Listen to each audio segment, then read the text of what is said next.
Today's lesson, the butterfly. A few pointers before we get started. Pointer number 1, try to practice low or over a bed. That way, if the ball happens to fly away, it's a lot easier to get. Pointer number 2, try to practice with both hands, as it's important that you're as good with your opposite hand as you are with your regular hand. Number 3, don't skip steps. Always practice step 1, then step 2, and go to step 3. If you're on step 3, make sure to practice 1 and 2, just as a warm-up. It'll make you a much better contact juggler. Number 4, different terms that I'm going to use. This, back of your hand. This, I call it the front of your hand. Some people call it the palm. Sometimes I mix the two of them together, so don't get confused. Front of the hand or palm, back of the hand.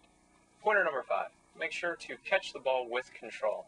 I know that sounds weird when you're first starting because just catching the ball is going to be important, but as time goes on, you'll understand what I mean. Don't bat the ball around. Catch the ball, stop the ball, start again. Today's ball, a lacrosse ball. It's 2.5 inches in diameter, and it's what I recommend for beginners to start with. Told you what ball, gave you some pointers. Let's get going with the lesson. Now, take your hand and depress your middle finger. This will create a trough for the ball to sit in. First step of contact juggling, after you have your trough, is to throw and catch on the back of your hand. Throw it about eye height.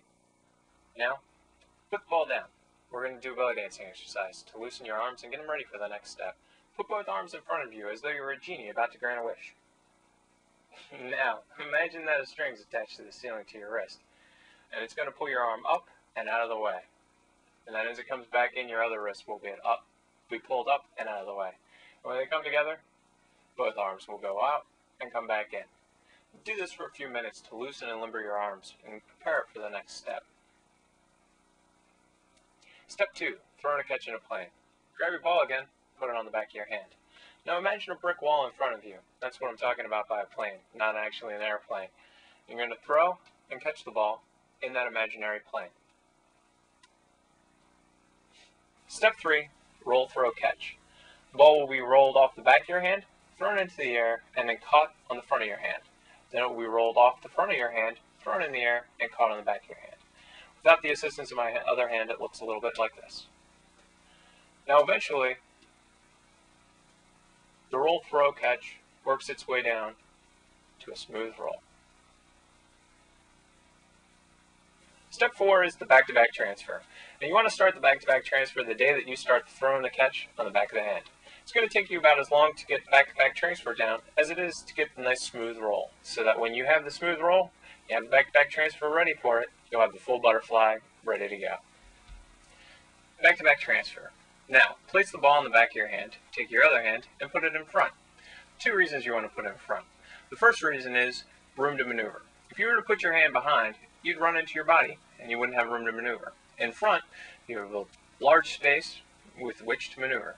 Second reason is if you put your hand behind and the ball transfers, when you bring your hand up, you lose sight of the ball for a split second. It's important that you don't do that. The reason is that it'll break the illusion and the audience won't be as mystified.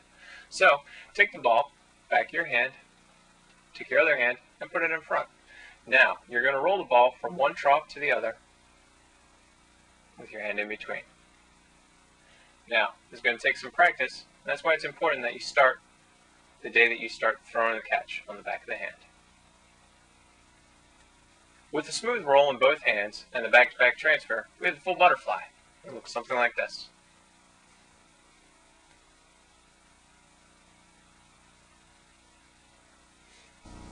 Now for the bonus trick, you're going to have to learn one more transfer. It's called the front-front transfer, and it's not nearly as hard as a back-to-back, so let's get started.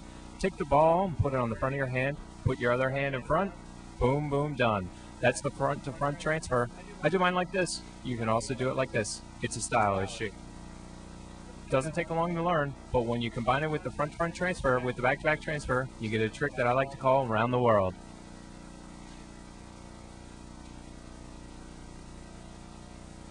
Hope you have a great day.